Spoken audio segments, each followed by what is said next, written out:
Hello, everyone. This is your host, Felipe Godinez, and I'm here with my very special guests, Eduardo Ramos Flores and Cel de los Santos. Would you guys like to say hi to the people? Hello. Hello. Well, today we're going to be discussing the topic of virtual reality, or as some other people like to call it, VR, and how it is affecting education systems for college students. Now, some might ask, what is virtual reality?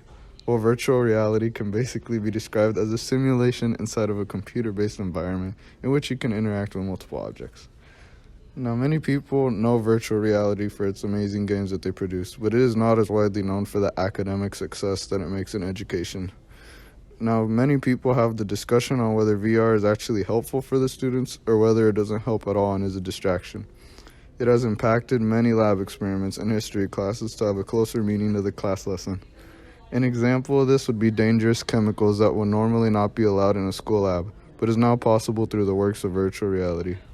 You can also be anywhere in the world that you want, so this would be a good use for history classes and show the students how things look in countries right now, or even how things might have looked a couple of decades ago, which is pretty nice. The possibilities are endless of VR and can come across many fields of work like robotics and pharmacy education. Virtual reality becomes a good solution when it comes to classes like this because it can greatly cut costs. Using VR than actual robot parts is much more cheaper by a landslide, especially because students can keep on using the VR over and over again.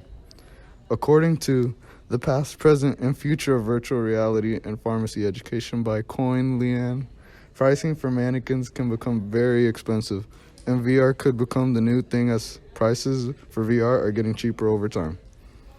What are your thoughts about people becoming less social through the process of virtual reality?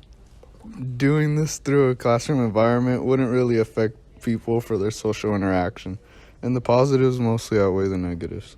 Virtual reality is also known to increase student engagement within the classroom.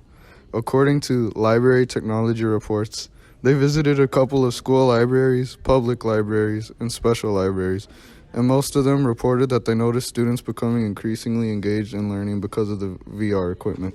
And Felipe, what about the issue with your eyes? Will it hurt your eyes? Well, actually, it can only cause damage to the eyes when used improperly and for a long amount of time. So that's something that the teachers need to be aware of. They need to shorten the amount of time that a student would use it and, basically just moderate over what they are doing. Also, Felipe, what about if the students would want to steal the virtual reality sets, since they are worth the high value? Well, usually stuff like that is locked up with chains against the wall or something. So then they're not going to be interactive since they're going to be against the wall? Well, no, that is why you can detach it off and use it during class. And then after class, that's when you can put it back. Sometimes some are chained throughout the whole time, and those wires are pretty long and can go really far, so I don't think it would cause much of a problem. Well, alright, to finish things off, the main consensus should be that more software for education should be produced in virtual reality so that it can expand into more fields and become more popular, so that people can get a good learning experience.